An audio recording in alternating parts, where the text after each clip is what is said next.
Dee Snider, thank you. Welcome to our show. Great to be here. Oh my God. I've seen you in a while. It's been a while. Yeah. And for people that don't know, you and I did a TV show together. Yep. Who Will Rock You? Yes. That was super fun. We were the judges. Only 2 judges. They didn't need more. We had it down. We didn't need anybody. We didn't need the bands. No, we could. I was hoping we could work together again. That was so fun. Yeah. We laughed so much. We did. In between the takes, me doing the little videos. Yes. I saw the little clips. Yeah. I saw that. It was super funny. Behind the scenes, yes. And Gabby and I, we saw toured ever together. Yes, in Germany. Yes. I was shocked to see her here. What? I said Gabby. You can't get rid of her. Well, I mean, it's not like there's only one Gabby in the world.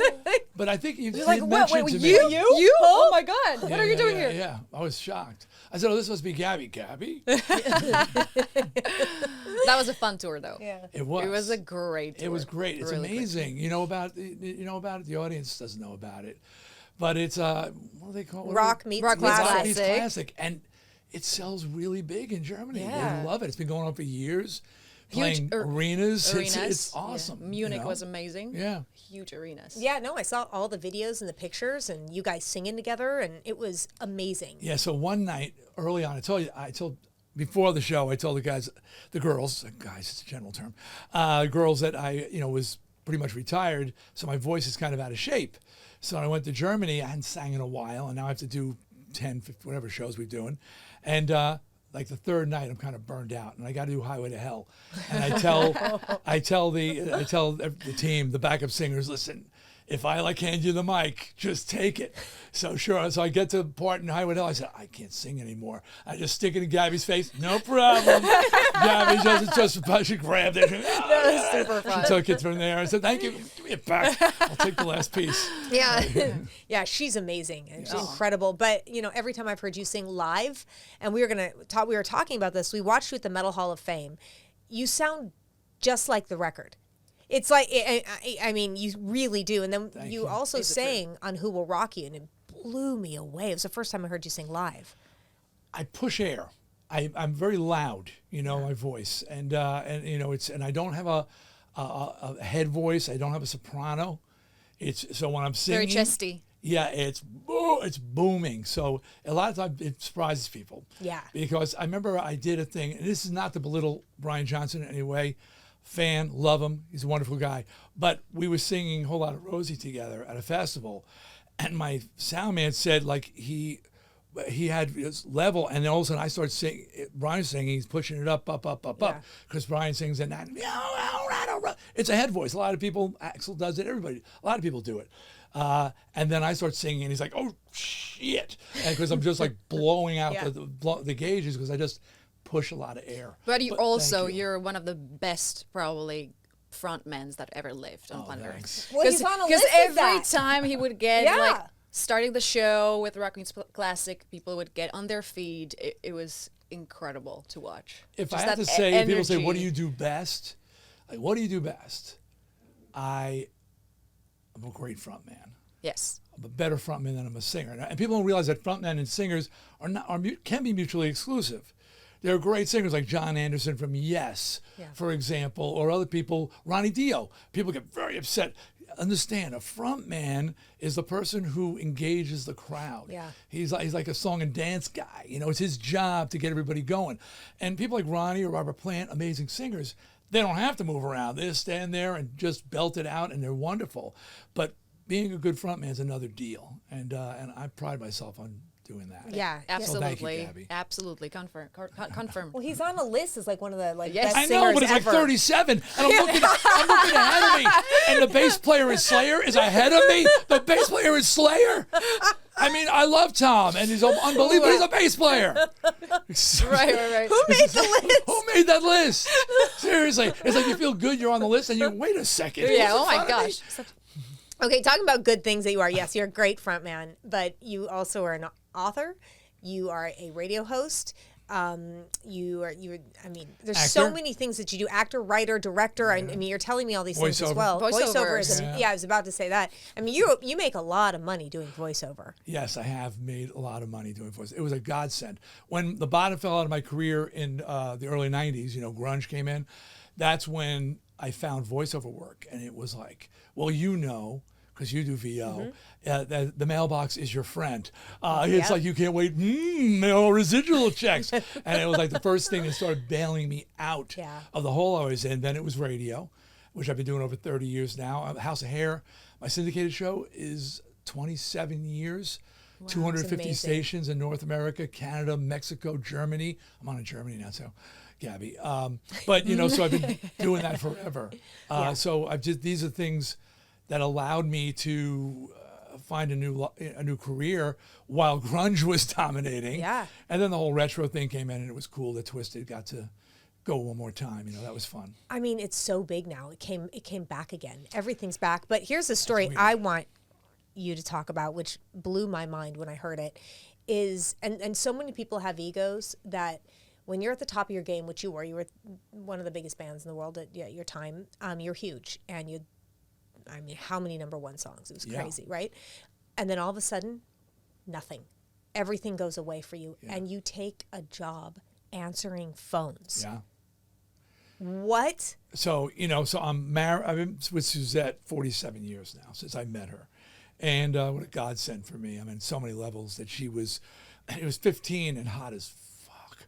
And I was I met her. I was 21. She is. And she was 15. Her family's in the mob. They threatened to kill me on the first date, understandably. Anyway, it turned out she was aspiring costume designer, makeup artist, hairdresser. So what better to... Was she doing costumes for Twisted Sister shows? All the costumes. Wow. That Bone logo on the cover there, I asked her, I said, I have an idea for a Bone logo. Could you give me a reference for the art department? So with a pen and a piece of typing paper, I remember she was drinking her morning coffee, and she just, 5 minutes, she goes, something like this. I go, yeah, that's the idea. I bring it into the art department.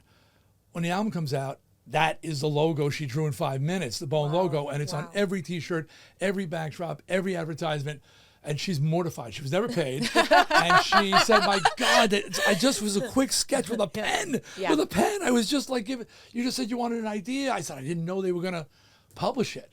But anyway, so we're married. We have, by that time, by the end of the 80s, we had 3 kids.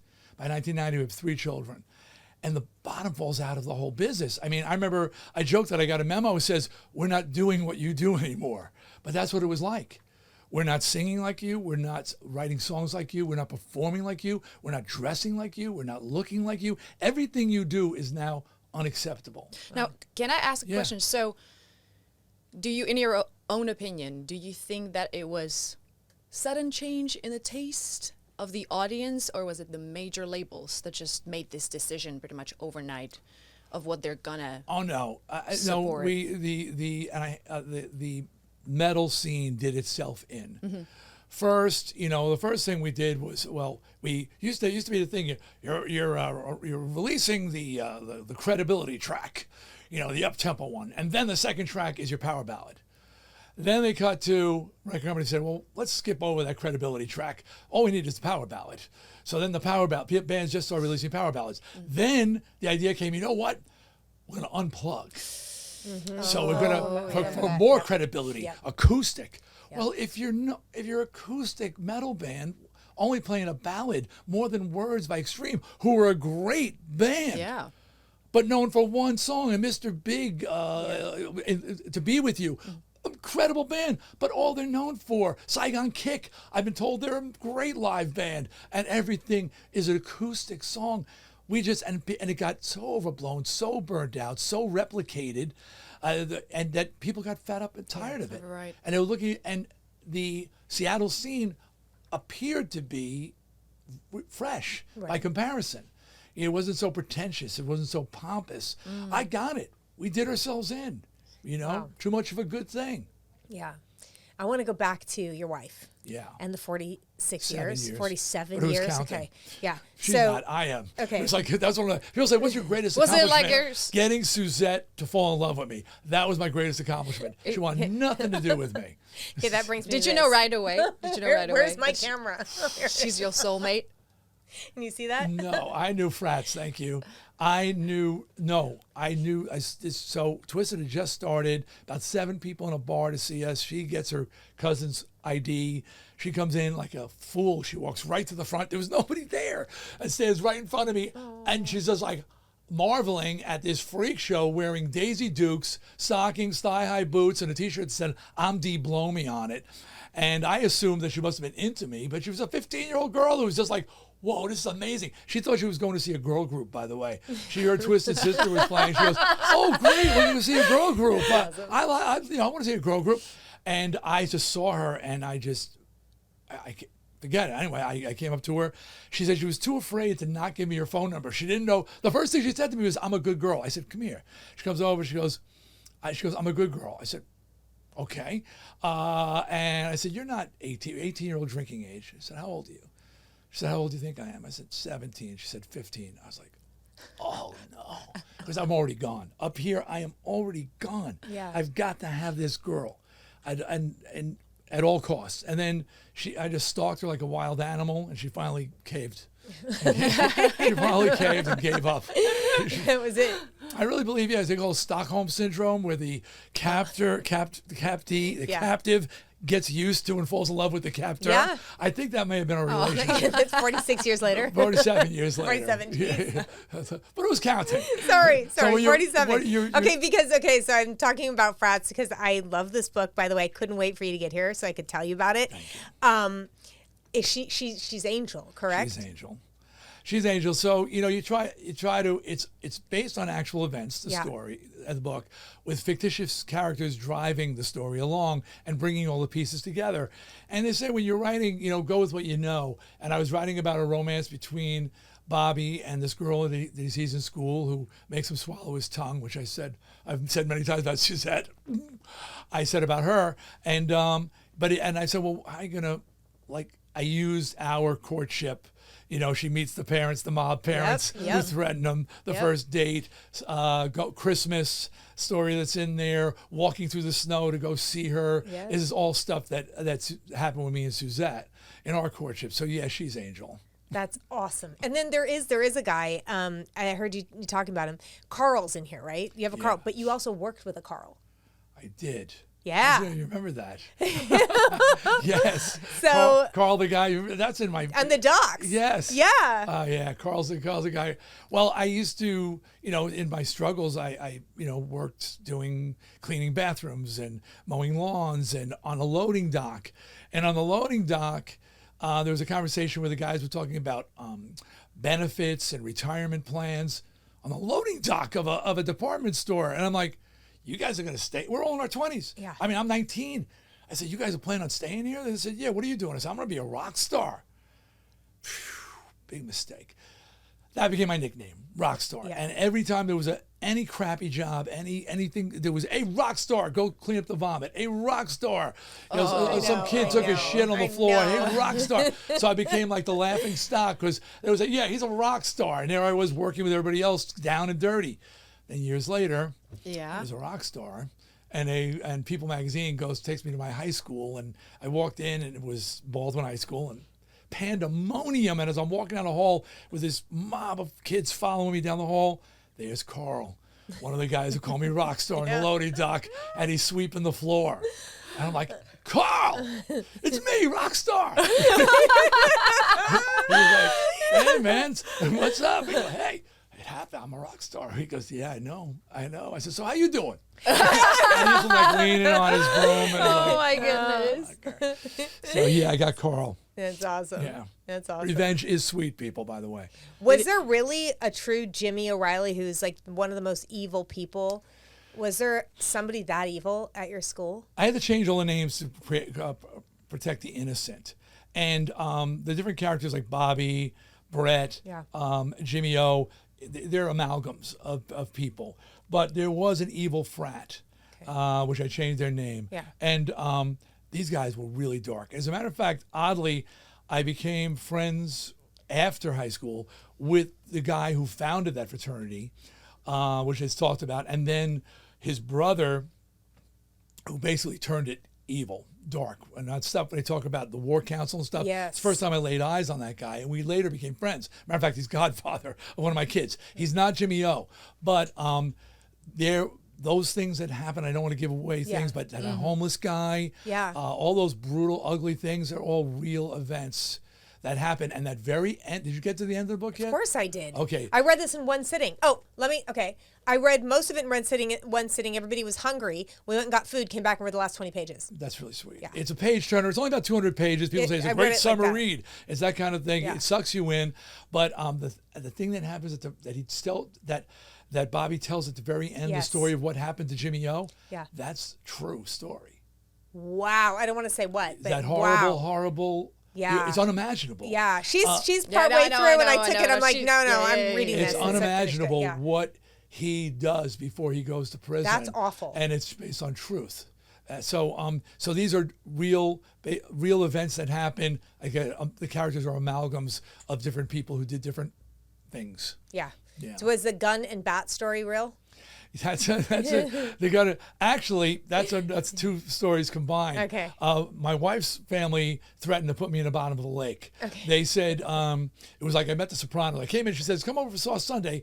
Before you take me out, you have to meet my family." I didn't know she meant meet the family. Yeah. You know, like the mob.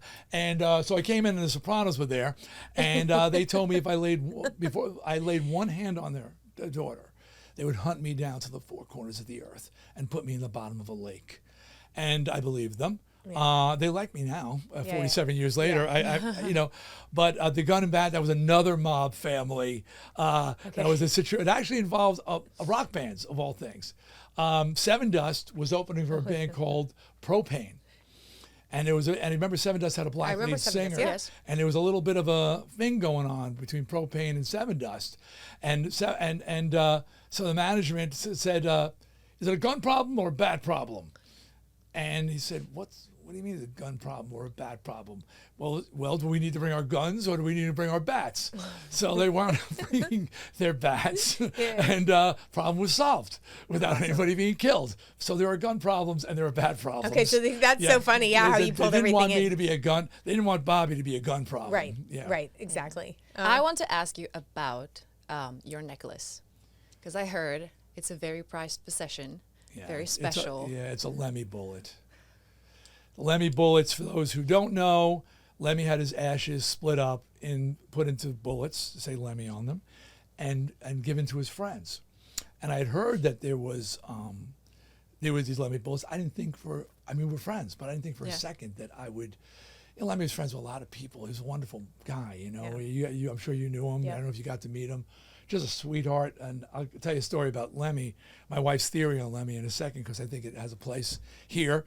Anyway, and then there was a knock at the door, and it was a delivery man, handed me a small box, I signed for it, and I opened it, and the Lemmy bullet's in there, and I just was knocked out. Wow. Knocked out. I got chills. To be included.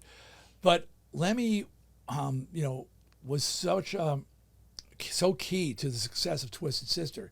He was there at such pivotal moments and turning points, and I believe that without Lemmy, we would not have succeeded. In what way he was supportive? Well, one of the first shows we ever did before we had any albums out, we were special guests on a football stadium show opening for Motorhead. It was a big festival, and there was all these bands like Budgie and Tank and Raven. They were all on there somehow, because our manager knew their manager. We wound up special guesting for Motorhead at a football stadium, and no album out, no one's ever seen Twisted. This is 1981 or 82.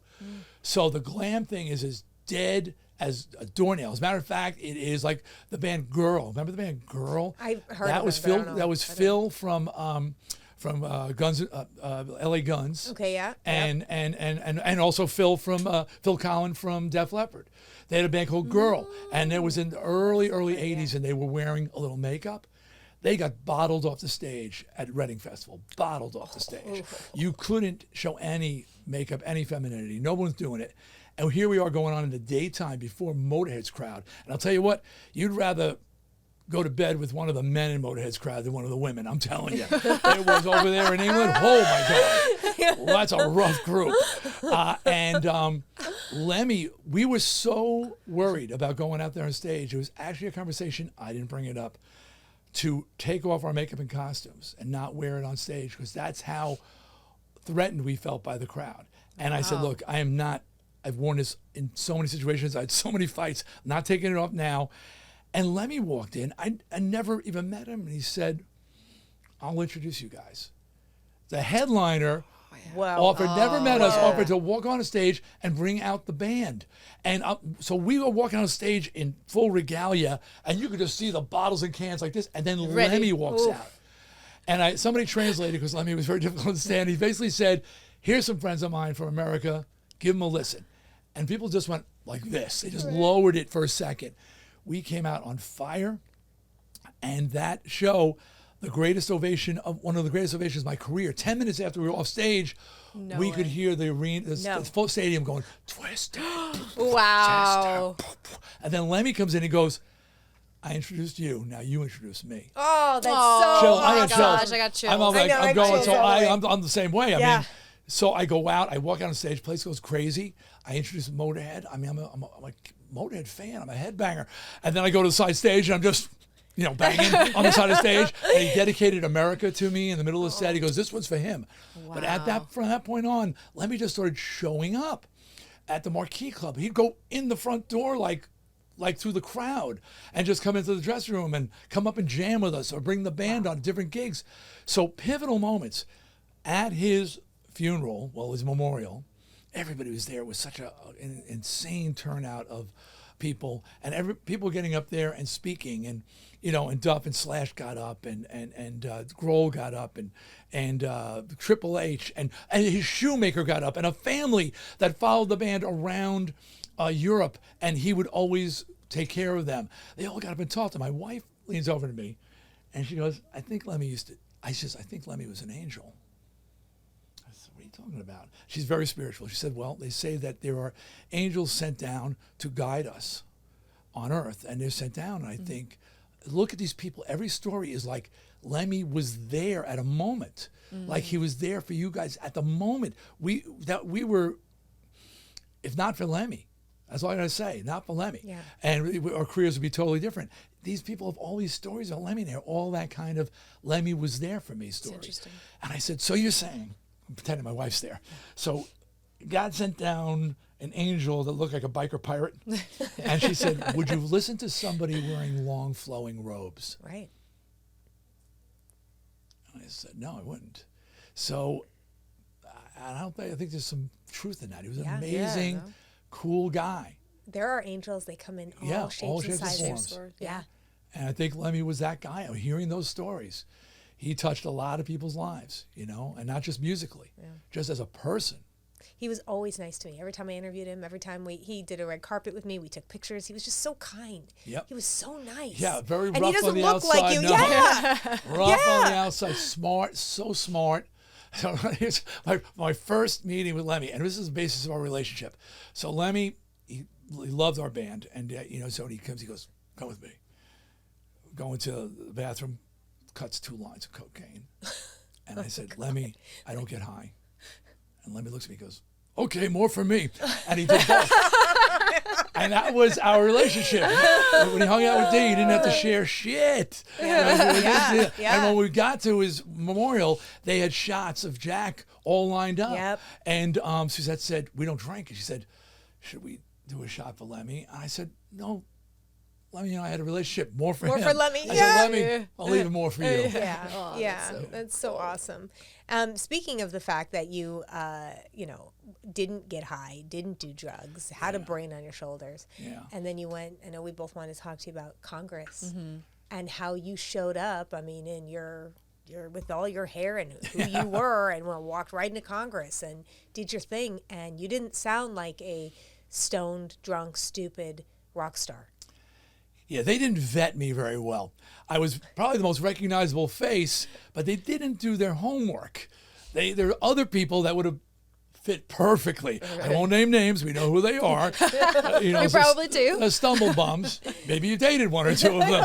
Oh, no. But you know, if they had done any research, they would have seen, wait a minute, he doesn't get high. He doesn't, he doesn't drink. He's married. He's got a kid. He's a Christian. What? You know, like, you know, he still calls himself a Christian. You know, I was not, and he's got like you said, he's got a head on his shoulders. So they were not ready for me to open my mouth. Yeah. What was going on, like, in your head that morning when you were about to get on the road? I see myself walking in there. I see, because, you know, this thing is, it's talking about doing a biopic about it now. It just has a life of its own, because the subject of censorship just continues to plague us. It's interesting how it's changed over the years, but people turn to me, and unfortunately Frank and John Denver are both gone now, so I'm the only survivor of that time. I see myself walking in and go, son, how did you walk with balls that big? I mean, in those tight pants. How did you get them? How did you make your way down there? I'm stunned myself. It's that youthful cockiness that you have. I mean, I remember just getting ready and putting on my cutoff T-shirt and my vest and putting mascara and guy liner on and my, you know, my shark's tooth earring or whatever I was, you know, my snakeskin boots, and going, another day at the, you know, gonna go kick some ass. And I knew I was ready for those people, and I knew they weren't ready for me. you. Yeah. At the time I was asked to do that, I really thought that I'd be carrying the flag into battle and that the legions of rock fans would follow me. And at the time, everybody, other bands just shut their mouths. People didn't speak up. The fans, for the most part, didn't really understand. Over the years, though, I found that there are many of you who were paying attention and were watching. You know, they're maybe not the loudest voices in the room at the time. You were kids, you know, but I felt really abandoned at first. But since then, not a day goes by someone literally doesn't walk up to me and shake my hand. Well, I was born after that. Yeah. And I still, like, oh, well, and they're came going back across and all they're of that teaching stuff, about it. And I was like, wow, this is really dope. It's a moment. It's a teachable moment, and so many, you know, it's amazing that it's had that kind of life. There's a graphic novel coming out next month called "He's Not Going to Take It," and it's about the Senate me going to Senate hearings, but they really wanted to explore how I became that guy at that moment in time, how those lines converged for me to be there and speak out at that time. So it was interesting, the interview part of that, the creation of that graphic novel, because I didn't really think about it. I never thought about it. And it basically comes down to, I was that kid everybody kept telling to shut up. And shut up and know your place. Shut up and know. And finally, I got a mic and I said, I'm not shutting up anymore. Right. And that was my memoir, so shut up and give me the mic. Yep. You know, I just, you know, so anyway, but yeah, people told me shut up for so long, I just said no more. I'm not shutting up, speaking out. Good. Well, just so that one more thing, actually, because also there was a little bit of a controversy recently with the LGBT community. Yeah. And so how is it now? How is it? What does So, actually happen? Interestingly, I had been asked by the LGBTQIA plus community to be the Grand Marshal for the San Francisco Gay Pride Parade. We're not going to take it, queer not going to take it. And they asked me, a heterosexual, but a staunch defender of personal freedom, to be the Grand Marshal. And I was honored, you know. I mean, you know, that's, if I do say so myself, that's pretty impressive. Yeah. And especially at this pivotal time, I was so flattered. And I was away on vacation in Greece with the family. And I checked on Twitter and I saw Paul Stanley, who I never agree with. And I'm a Kiss fan. I have the first 7 albums, but me and Paul tend to butt heads, and me and Gene the same way. And he said something about the fact that he spoke about the fact that he didn't think children in elementary school were prepared to make a decision as to their sexuality long term. Yeah. And he thought that was a mistake to let children that young. And as a father of 4, grandfather of 5, I know for a fact Of they course. are not ready Of course. to make that lifelong decisions. I don't know if they're ready. I don't know if I was ready in my 20s. Every decade I look back and go, man, I was stupid back then. You know, I mean, you get smarter and smarter. And I said, you know, and I agreed with them. Well, I came back. We went out for the day. I came back and everything had blown up. I'm going, oh, wow. So people are freaking out. And I get a call, the gay pride people right now. So, I called and we had a talk and spoke, and they were very upset with me. I said, so I disagree with one thing on your agenda, and you're trying to cancel me now? One thing. And they said, and so, well, you don't know, I'm trans and blah, blah, blah, blah, blah. And I said, look, you know what? For the greater good, I don't want to cause you guys any problems. And I will just shut my mouth. I'm not going to say one more word because this is too important. Gay pride is too important. The whole parade thing is too important. And I don't want to do anything to distract from that. And they said, that we appreciate that, Dee. Thank you. They hadn't even announced I was going to be the Grand Marshal. The next day, they were on TV saying that they had dropped me unannounced from the Gay Pride Parade because I had said disagreed with them on this front. And then I was on the San Francisco Chronicle. All of a sudden, I thought we were just going to let it go. Yeah. So I did an open letter on Facebook. Because you're not going to cancel me. Not when it's something that I didn't do anything wrong. Yeah, not just people like Paul. He just folded. He just apologized. I apologize. I didn't mean that. No. I'm with you on that. I still stand my ground. And I said, and I spoke to the community. I said, you can't afford to take this position of all or nothing.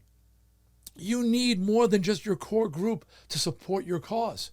And if you've got people who are willing to march with you, sing with you, stand with you, who don't agree with every single detail of your agenda, you can't afford to alienate us. Yeah, it's true. And I said, and I will continue to stand. My whole life I've stood with you guys. I will continue to stand with you. I said, but no, you're not canceling me because I disagree with you. Yeah. And I pulled out some documentation from studies done about children's developmental, not about trans, just about developmental ability at 5, 6, 7, 8, and where they are. And they're not capable of making really, truly rational 100%. They've had these studies forever. Yeah. This is not new. This isn't anything that goes against that.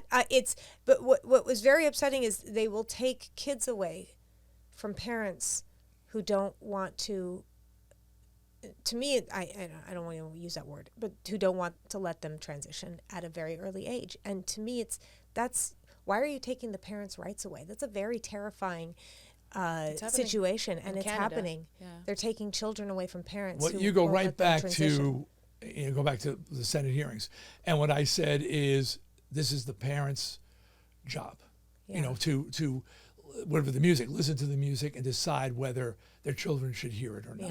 Yeah. Something I did my whole life. Yeah. I remember making homemade tapes and cassettes for my kids, removing certain songs out of because a lot of like Tenacious D. My daughter, she was 8. She loved, the kids all loved Tenacious D.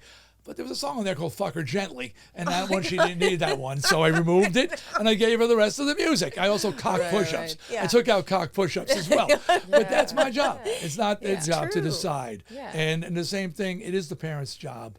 I don't think anybody's better suited, to know the children and know what's right for the children. And what I don't understand is that we used to have two sides. We used to have discourse. We'd talk about things, and now it's like people who have transitioned who are saying, "Look, if you want, wait until I did it, and now I'm transitioning back," or there's things to think about, and there's different consequences that you may not know or that they may not tell you, and none of that. You don't hear the other side of it, and I think both sides should be talked about. This is a big problem, And if someone was asking me the other day, it's semi-related. They said, I kept referring to moderates. And I said, what is a moderate in 2023? I said, if you're willing to discuss something and consider a compromise, you're a moderate. Yep. I don't care if you're on the right or if you're on the left. Yeah. If you're willing to talk about it, that's moderate. Mm-hmm. Because on the extreme right and extreme left, we got people who shut you down because you don't agree with one thing that they stand for. You disagree, and they're not willing to talk about it. So moderates out there, know that you're moderate. We got a big job ahead of us. We do. Take back some Absolutely. control We do. in this coming elections, because we got to unify and recognize that we got to bring discussion back to the table. There has to be. My Yeah. mom was a Republican fundraiser. My dad, a bleeding heart liberal. So I grew up with both sides of it, Yeah. right? When we had Thanksgiving dinner, there were liberals and Republicans, and we all sat together. It got heated, and then we all laughed together. And everybody, like, they listened. And sometimes there was a compromise there, sometimes there wasn't, but they still loved each other, and it was done with respect. Yeah. Now, you don't agree with somebody or something, it's like, there's enemies, your there's mortal enemies. There's And they're hatred throwing there. these big words like Yeah. that, you know, like you're a racist, You're this, you're that. It's transphobic, like- immediately it goes into that very strong language. Yes. Oh, and another thing, by the way, people, if you don't believe science, then we can't hang. Okay. I mean, if people literally disagreeing with actual science, no, science isn't objective. It's not up for discussion. But it does change.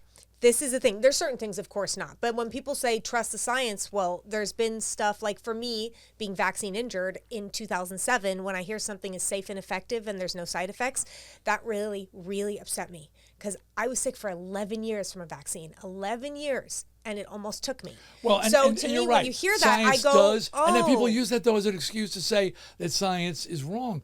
No, science is learning and changing and growing and improving.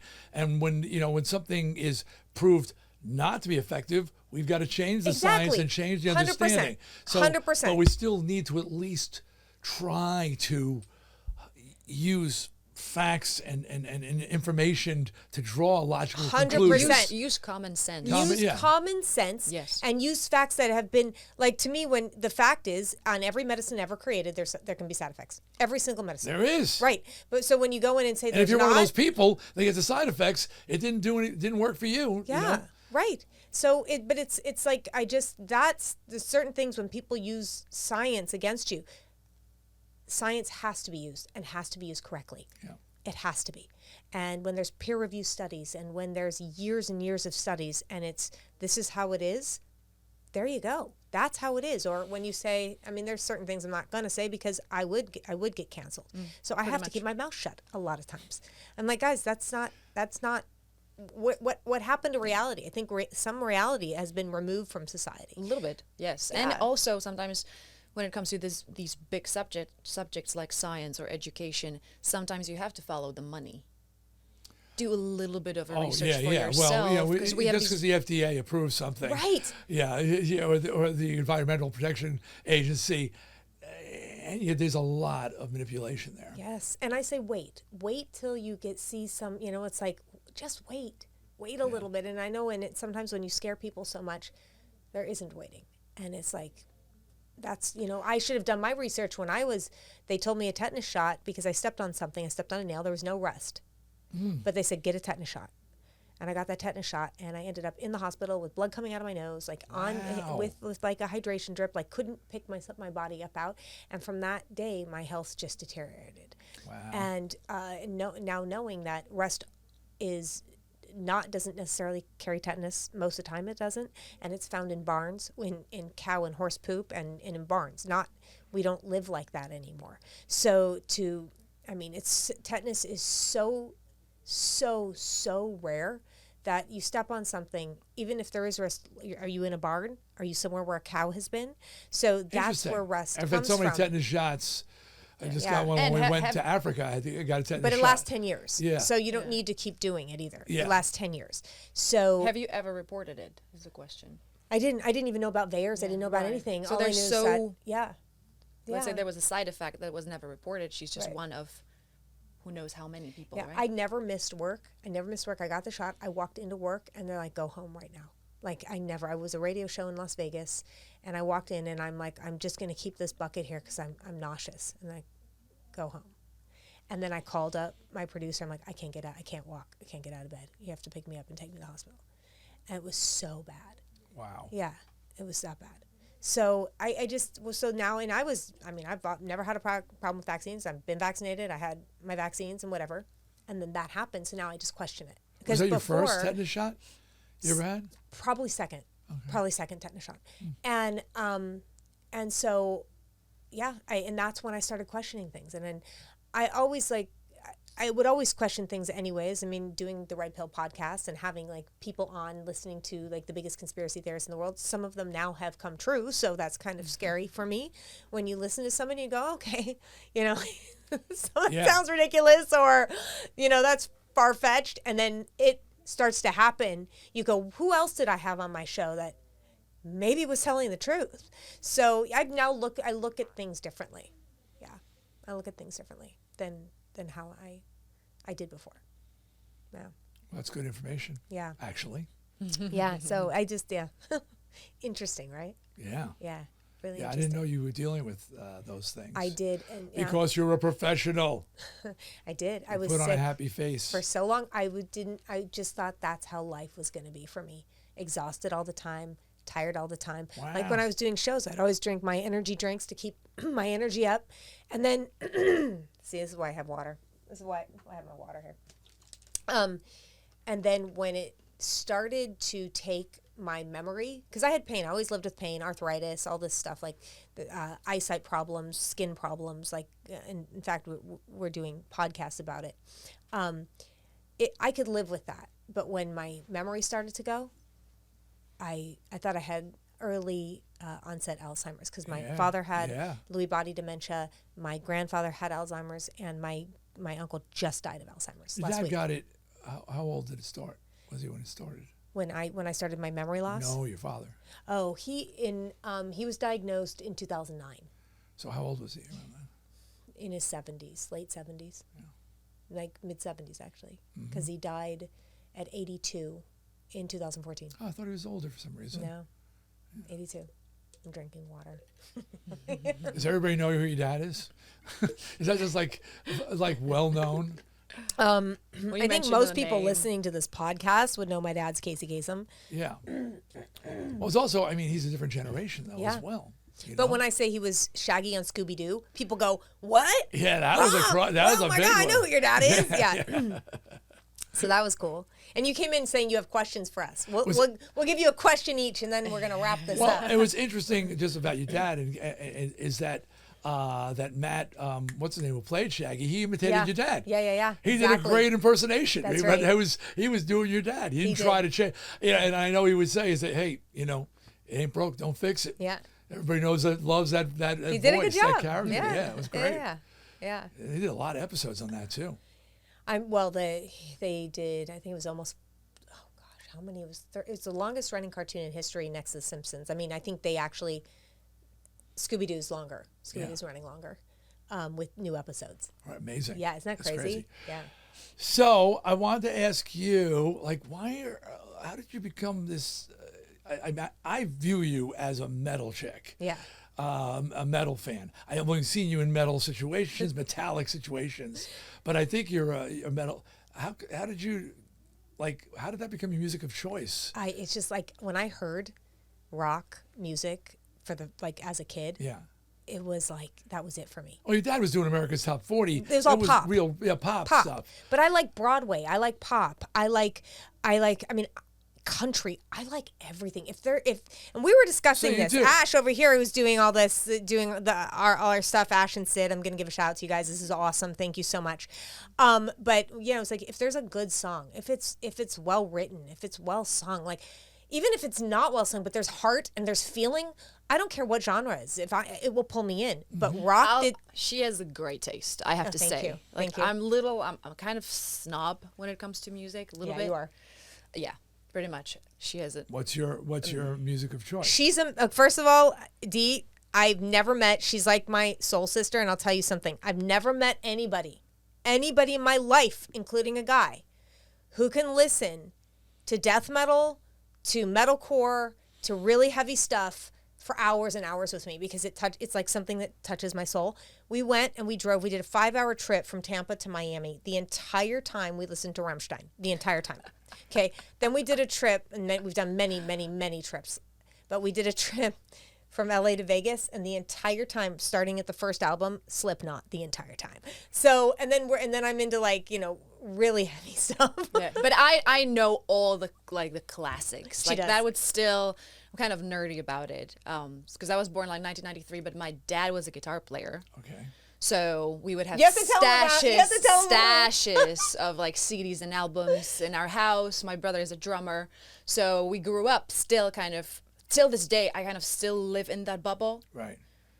listening to all of that music. So I'm kind of, I feel like I am a little bit older than I am because I'm hanging out with Old soul, kind of but my generation. my daughter could hang with you guys. Oh, my that- daughter, Shy, is so heavy. She's so fucking heavy. And I mean, she's so brutal. And yet she's like, she's heavily tattooed and pierced and beautiful. She's got a great clothing line, Havoc. And it's doing really well, actually. She just now has gone to mass manufacturing. But really proud because she started to, which I told her, look at the bands that influenced these bands. And she was shocked to find a lot of these people who she liked me. When she Cannibal Corpse, Grinder. Yeah. When I asked him to do a duet with me, he practically started crying. Aww. And he said, "I listened to your album like on the bus to empower me," So he was so moved, and we did. And he said, "And plus, you're a classic rock. You're acknowledging what I do." But my daughter's the one who really wouldn't let me slip into that old guy. Oh, they're Cookie Monster music. Right. She continued to expose. She make these dad's hardcore mix, and she sent me new like mixes and constantly exposing me. But she's also gone back. The other day I was helping her. She's moving, and all of a sudden I hear Queen 2 playing. I go, Queen 2. That's like the only album the Queen doesn't play live. That was like their biggest failure. It's my favorite Queen album, and she's like singing it. She yeah. She's so studied. Again, she, like you. And she also now went back and appreciates the classics as well as the darkest, most brutal music. Yes. Yeah. Yes. And I'm so Same. proud. So cute. My boyfriend We need to has meet her. Havoc. We need to meet her. But, Good. he has got Havoc. Havoc on her across stomach, his yeah. stomach. Yeah, she's Havoc worldwide. That's cool. Her clothes, her whole thing's blowing up. It's been blowing up for a while now, but she keeps it really cool. She gets she gets requests from people like Ollie from Bring Me the Horizon, contact her. Now the cool thing about Ollie, awesome. He contacts her, and her company says, "Can I get some clothes? Like to wear your stuff?" I brought her to a show when she was 10. And Ollie hooked her up with Drop Dead clothing. Oh. And he didn't know that she's now Havoc worldwide, way. and he's wearing her clothes. Oh my So it's goodness. this totally full circle thing. But I said, "That's cool." She says, "I don't just give my clothes to anybody." I said, like who? She said, "Well, Demi Lovato wanted some of my stuff." She said, Wow. Yeah. She says, "That'll kill your brand. Yeah. That'll kill your brand in an instant." She says, you got to keep credibility. Yeah. And so she's down with all the hardcore bands and doing collabs with them and stuff like that. And We're so into Bring Me the Horizon. Of course, she brought me the Horizon because she's like, you got to listen to this group. And so good. It's so good. Really we want good. them on the show. Really, We have to really find good. a way. Maybe For we're gonna make Dee get that. We're coming for you. so she was 10. She wanted to go see Bring Me the Horizon. And they were bar level at that point. They were playing clubs. And I said, you're 10. You're not going into the club. I said, but I'll get you to meet the band. Oh. She was like, really? And she has pictures of Ollie all over her walls. Him and Danny Warsop from Asking Alexandra. Yes, the I know lead singer. Danny, yes. So she has pictures all over her walls. So I said, yeah, I'll get you to meet the band. So we drive down to the club they're playing. And it's, it's packed. They're coming up at that point, and they're as hot as could be. And we're sitting parked across the street in our Hummer. And she said, what are we doing? I said, waiting for a call. So finally, we're waiting. Finally, the phone rings. Huh? Okay. She says, what now? I said, we're going to meet the band. So we drive around the back of the club, and it's a madhouse. It's like fans are outside. The door to the club opens. The 5 guys come running out of the back of the club and jump in my car, and we take off. And my daughter's sitting in the front seat, and she's 10. And she's like... Ollie's so little, awesome. Hi. And she's like, And so we went out, took them to a diner, and they're hungry, I'm sure. And got them food, and she hung out with the band. And afterwards, she says, "Why didn't you tell me? Why didn't you tell me? I didn't even tell me." It was blew her mind. Yeah. I said, "I told you were going to meet the band." She said, "I thought how you doing backstage or something, not in the car. Let's go to dinner." Yeah. But that's so sweet of you to do that, though. Yeah. So sweet. And you know what? We can end on that story. That was awesome. We could speak for hours. We could talk to and you hours forever. and hours. Literally. My other question was, Gabby, how'd you meet her? We actually met because of the Lyme disease. Mm-hmm. Oh, wow. But okay. we met in 2015 briefly. It was like an acquaintance. Well, we met, you laughed at a joke, Yeah. please. Yeah. I laughed at I her told a joke. So She she laughed liked at me. 2015. She really liked me. No one else laughed. I did. Yeah. So that was the bond. That was it. And then we really bonded over Lyme disease, both of us having it. Yeah. I was looking for a cure because I was struggling as well. My career was over. Couldn't sing anymore. Couldn't be on the stage. Terrible. Couldn't do anything. The lights felt like they were stabbing pain in her brain. She Yeah. couldn't be under lights at all, or in a microphone with a cord. Anything that had electricity would literally take her to her knees, drop her. Yeah. That's crazy. Yeah. So I actually was like a kind of a miracle because I remember basically pretty much 3 hours before she texted me, I just said this kind of prayer to God. I just said, "Please, God, either take me home or help me to that's cure. funny how that works, though, right? Help me to find someone that will get me through this and just helps me to heal from this. Because if I don't have any other purpose in this world anymore, I want to go home." I remember I was so tired and so exhausted from some of the treatments that I've done. I fell asleep. I wake up 2 hours later to her text. "Hi, Gabby. I saw you around here, building that I would go to. Are you around here?" I said, I am. I'm trying to cure my Lyme disease at this clinic." And she says, "Lyme disease? Are you kidding me? Wow. I had it for 11 years. I completely healed. I'm going to tell you how. Let's just meet." Wow. And that was it. And you're coming to live with me. She was in Florida at this point, living in London, in Florida for treatments. And I said, "You're going to come stay with me until you're healed." And my tour, the first tour, after so many years when I couldn't tour, was the first one with you. Really? The Yeah, Rock first time Meets she ever Classic. got back and know singing. that. Yeah. Well, that's amazing. Yeah. Well, buddies for life. Yeah, totally. Totally. Thank Thank you very much, Thank Dee. you so Thank much, you for Dee. coming. Yeah. Thank you guys. All right. Now I want to go back where it's cool. Yeah. Redondo Beach, Nice. right by the water, 75. It's fantastic. My wife and I sit there going, people are burning alive. We have it so nice here. Sorry, guys. It's terrible. Awesome.